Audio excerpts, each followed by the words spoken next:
Sa unang bahagi ng ating kwento, napadpad sina Bethany at ang kanyang mga kaibigan sa bahay bakasyonan ni Art, isang lugar na tila may itinatagong madilim na lihim. Mula pa lamang sa kanilang pagdating, may kakaibang aura na agad na nagpatindig ng balahibo ni Bethany. Ngunit simula pa lamang iyon, sa pagpapatuloy ng ating kwento, sabay-sabay nating matutuklasan kung ano nga ba ang mga misteryo at nakakatakot na lihim ang naghihintay sa loob ng bahay bakasyunan na iyon. Ako si Kuya Totoy at ito ang Kilabot Pinoy Horror Stories.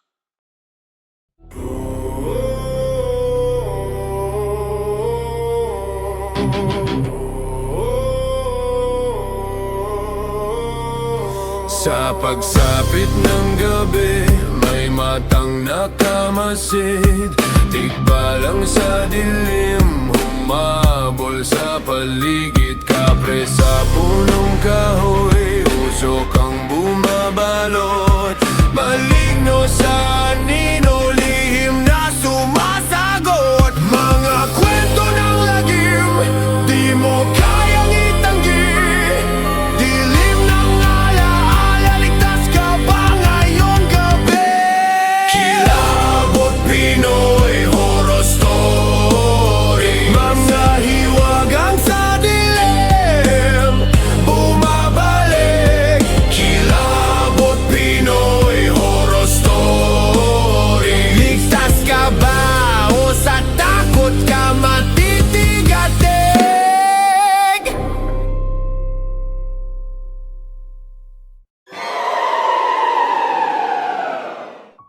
Tinusok ko ang karneng nakahain sa plato gamit ang tinidor.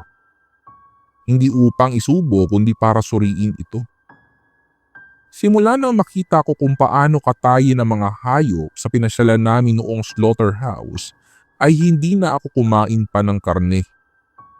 Vegetarian kung tawagin ng iba ang diet ko. Hindi naman ibig sabihin ay totally ay hindi na ako kumakain ng karne, Kuya Totoy. Minsan kasi ay hindi maiiwasang magkaroon ng ingredients na karne ang ilang paborito ko gaya ng lasagna. Ngunit kapag putahing gaya ng adobo o kaldereta at mas lalong dinuguan tulad ng nakahain ngayon at kung saan ay halos buo-buo ang karne, ay hindi ako kumakain talaga.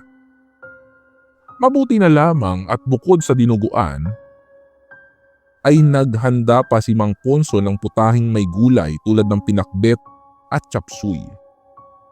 Ang sarap talaga ng luto mo, Mang Ponso. Panalo! Ani ni Art na mukhang sarap na sarap sa mga nakahaing pagkain sa amin. Lahat sila ay ganado maliban kay Angel na halos 3 subo lang ang kinain. Pagkatapos nitong kumain ay umakyat ito agad at nagpaalam na magpapahinga sa nakalaang kwarto para rito. Habang kami ay naiwan sa baba sa hapagkainan, tinatapos ang mga nakahain sa aming pinggan. Sexy si Angel at maganda ang hubog ng kanyang katawan. Hindi na ako magtataka kung bakit hindi ito gaanong kumain. Ibinaba ko ang karne at itinabi ko sa mga naipong hindi ko kinain. Hindi naman big deal sa iba ang ginawa ko maliban kay Mang Ponso na pasulyap-sulyap sa plato ko. Nang matapos kami ay nagkaroon na kami ng kanya-kanyang mga mundo. Sina Anthony at Hailey ay magkasama na sa iisang kwarto na ngayon ay nakalak na. Si Amanda at Nino ay nasa veranda. Dala ang mga tasa ng kapeng tinimpla pagkatapos kumain. Hindi ko na nakita si Leon nang magpaalam ito pagkatapos kumain. Who knows, baka magkasama na sila nito ni Angel. Sina Art at Cherry naman ay nagpaalam saglit na may bibilhin sa Karatig Bayan. Gusto ko sanang sumama ngunit siguradong sa bandang likod ako pasasakayin ng dalawa. Kaya minabuti kong maiwan na lamang. Nitong nakalipas na ang mga oras ay madalas akong ginawin at panayuan ng balahibo. Dahil bored at hindi pa inaantok ay napagdesisyonan kong samahan sina Amanda at Nino sa veranda. Noon ko napansing naroroon din pala si Pat at Raymond. Hindi ko lang napansin dahil doon sila sa bench sa may likod ng mayabong na halaman nakapwesto. Ninitian ko sila nang kumaway ang mga ito sa direksyon namin. Coffee? Alok ni Amanda. Hindi na ako nagkakape sa gabi eh. Mahirap kasi akong makatulog pag umiinom ako ng kape. Nakangiti kong sambit at saka naupo sa isa sa mga upuang nakapalibot sa circular table. Ako nga rin eh. Pinilit lang ako ng bruhang to. Ani ni Nino na ikinatawa ko. Life is short no? Magkape na magkape. Coffee is life. Puno ng emosyong ani ni Amanda. Alam mo ganyan talaga yan siya. Pag magkakasakit nga yan, kape rin ang dextrose niyan eh. Sabi ni Nino. Halos maluha-luha ako sa kakatawa habang nagkekwentuhan kaming tatlo. Sa halos 2 oras na kwentuhan ay nakapagpalagay ang loob ko na sila. At nagkapalitan na rin kami ng mga numero. I-add nga dapat namin ang isa't isa sa mga social media accounts namin ngunit napakahina lang ng signal sa lugar na ito. Hindi kakayanin makapag-internet. Text message pa nga lang ay pahirapan na sa pag-send. Tingnan nyo yung dalawang yan. Minsan sweet, minsan parang aso't pusa. Ani ni Amanda makaraan ng ilang sandali na ang tinutukoy ay sina Pat at Raymond. Magjowa ba sila? Curious kong tanong. Nakaunan si Raymond sa kandungan ni Pat habang ang huli ay nagbabasa ng libro. Hindi, best friend niyang dalawang yan. As in yung true definition na magkaibigan sila. Oo, sila yun. College noon nung magtapat si Pat ng tunay niyang kasarian. Siyempre nasaktan si Raymond kasi nga, di ba barakong-barako yan tapos all those years, Becky pala yung best friend niya. Mahabang paliwanag ni Nino. Pero malay mo naman di ba? Love wins, ika nga. Ani ni Amanda habang nakangiting pinagmamasdan ang dalawa. We all agreed. Nagpaalam saglit si Nino dahil tumatawag umano ang girlfriend nito at kailangan nitong ng mas malakas na signal. Naiwan kami ni Amanda na ipinagpatuloy ang tsikahan. Noon dumating si Cherry. Nagulat pa ako ng kasunod ng mga ito si Leon. Hindi ko pinansin ang tila paggaan ng kalooban ko sa kaalamang hindi pala nito kasama si Angel sa kwarto. Sinaway ko ang aking sarili. Hindi dapat ako nakakaramdam ng ganito. Lalo pa ngayong papalapit na naman ito kasama ang abot tenga nitong mga ngiti. Sumama ka pala? Tanong ni Amanda kay Leon na ang paningin ay nasa akin. Napaiwas tuloy ako ng paningin. Ay naku, himutok ni Leon na noon lang binalingan ng tingin si Amanda. Pumuslit ako sa van para sana makaidlip kasi may aircon. Nagising na lang ako, bumabiyahe na pala kami. Bumanghalit ng tawa si Amanda na napansin ang pananahimik ko. Lumipad muli ang paningin ni Leon sa akin. Napansin ni Amanda iyon kaya mataktika itong umalis. Teka lang guys ha, tulungan ko lang si Cherry sa mga pinamili niya. Ani ni Amanda na mabilis pa sa kidlat tumayo. Sama ako. Akmang tatayo na rin ako nang bigla akong pigilan ni Amanda. Ay hindi te, dyan ka lang. Hindi naman kailangan ng tulong mo. Humagikik ng tawa si Amanda. Naiwan akong namumula sa kinauupuan ko. Iniiwasan mo ba ako? Tanong ni Leon. Blanko ang ekspresyon ng mukha nito. Sa malamlam na ilaw ay sinuri ko ang singkit na mga mata nito. Matangos na ilong, manipis at mapulang labi, at ang kabuuhan ng mukha nitong tila nililok ng mapagpalang kamay.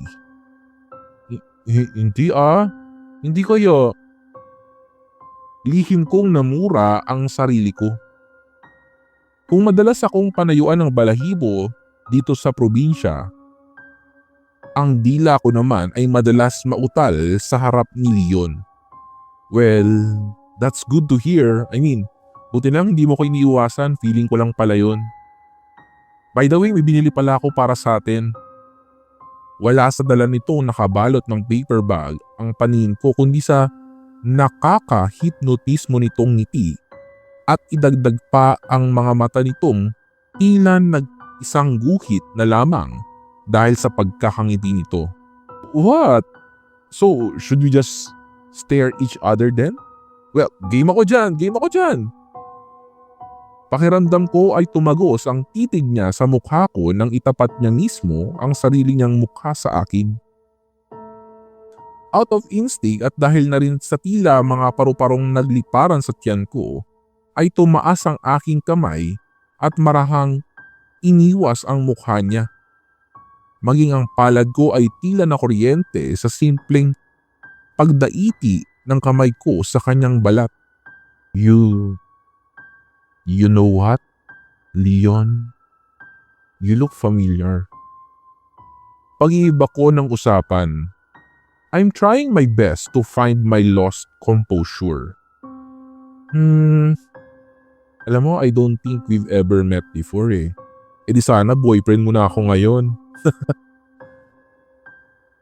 Sabi ni Leon. Namula naman ako sa sinabi ng lalaki. No, seriously. Wala akong maalala. Napatango na lang ako. Ilang sandali rin kasi kaming nag-usap. Masayang kausap ang lalaki. Iba sa paraan ni na Amanda at Nino. Ngunit hindi ako nakaramdam ng pagkabagot. Bagkus ay hindi ko na nga namalaya ng oras. Nang makarinig kami ng sigawan sa ilang parte ng bahay, kasabay ng pagkawala ng liwanag sa paligid, nag-brown out na pala. Tumaas baba ang dibdib ko. Sa Maynila ay hindi ako nagpapatay ng ilaw kapag matutulog dahil takot ako sa dilim. Lalo na kapag kandila lang ang tanging ilaw. Nanlamig ako ngunit lumitaw ang butil-butil na pawis sa aking noo. Leon? Paghahanap ko kay Leon. Are you afraid of dark? I'm here, Bethany. It's fine. Pagpapakalma naman sa akin ni Leon. Naramdaman ko ang kamay ni Leon sa aking kamay. Mahigpit akong kumapit sa kanya. Oh shit, you're trembling, sweetheart. Come here. Nag-aalalang ani ni Leon. Nagpatianod siya nang itayo ako ng lalaki at ikulong sa bisig nito. Bumalik sa isipan ko ang mga lalaki sa nakaraan ko. Maraming pagkakataong sinasamantala ng mga ito ang kagaya ng sandaling iyon. And I felt uncomfortable. But it was all different feeling for this man right here, whom I felt warmth and comfort. Somewhat similar as home. Ang sandaling pagdaan ng loob ko ay iglap na naglaho nang makarinig kami ng malalakas na sigaw sa kadiliman. It was too loud, too intense, and too terrifying. Kasabay ng sigawan ay ang pagpagaspas ng pakpak ng tila ba malaking ibon. Ninyo!